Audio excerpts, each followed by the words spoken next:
자, 오늘은 성형외과의 대표적 수술이라고 할 수 있는 쌍꺼풀 수술에 대해서 말씀드리겠습니다. 누구나 쌍꺼풀 수술을 할 수 있지만 사실 이 쌍꺼풀 수술이 성형외과 의사에게는 어떻게 보면 아주 쉬울 수도 있지만 가장 까다롭고 또 탈도 많고 말도 많은 그런 수술 중에 하나입니다. 아주 쉽게 말하면 이 쌍꺼풀이라 하는 것은 그 위 눈꺼풀 이 피부가 뒤에 눈뜨는 근육에 붙어야 인위적으로 붙게 만드는 그러한 수술입니다. 그런데 이 쌍꺼풀 수술에 대해서는 아주 잘못된 오해도 많고 잘못된 상식도 많고 또 틀리게 알고 있는 사실들이 많습니다.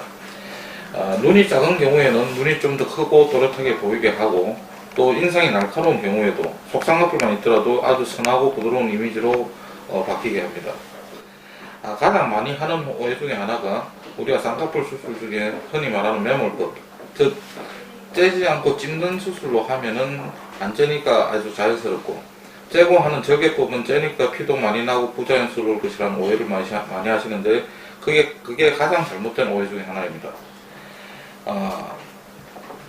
제가 20년 동안 하면서 다른 병원에서 온 환자 중에 매몰법을 했는데도 불구하고 1년 동안 붓기가 빠진 것 같다, 부자연스럽다, 이런 경우를 많이 봅니다. 그것은 왜냐하면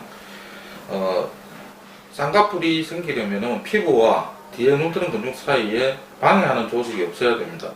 근데 방해하는 조직, 예를 들어서 지방이라든지 그런 것이 있는데도 불구하고 그것을 제거하지 않고 억지로 찝는 방법을 하게 되면 그 방해하는 조직이 위로 가거나 밑으로 밀리게 됩니다. 그럼 그 위로 간 조직이 다시 밑으로 내려오면 쌍꺼풀이 풀리게 되는 것이고, 만약 그게 위로 계속 남아있다면 안 빠진 붓기처럼 더 부자연스럽게 만드는 것이죠.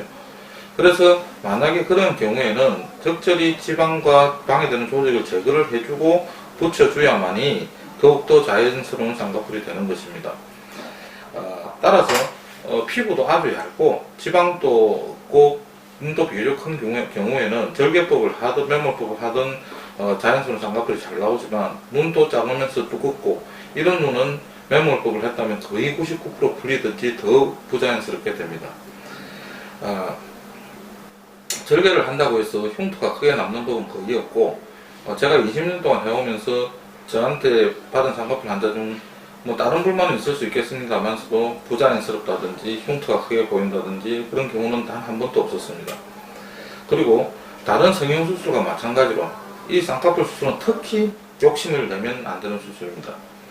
특히 눈의 경우는 재수술을 많이 하면 할수록 그 모양을 찾기가 힘들고, 이 눈꺼풀 부위는 얇기 때문에 그 흉터라든지 그런 굳은살이 많이 생기면 더더욱 수술을 하기 힘들게 되기 때문입니다.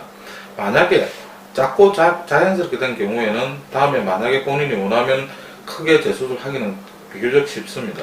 그러나 크고 진하게 된 쌍꺼풀이 마음에 안 들어서 다시 작게 만들고자 할 때는 그 재수술도 아주 어렵고 그 결과도 비교적 좋지가 않습니다.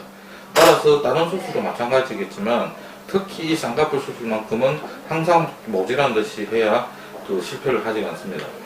제가 감히 이야기를 하자면 제가 항상 그런 식으로 수술을 해왔기 때문에 20년 동안 저는 거의 쌍꺼풀을 만들어도 그 환자가 성형외과에 설사 취직을 하더라도 그 성형외과 의사가 이 쌍꺼풀 수술을 했는지 자기 건지 모를 정도로 그렇게 자연스럽게 해왔고 또 그만큼 자신이 있습니다. 그것은 꼭 제가 잘해서가 아니라 제가 항상 말하는 무리하지 않는 성형수술을 하기 때문입니다. 감사합니다.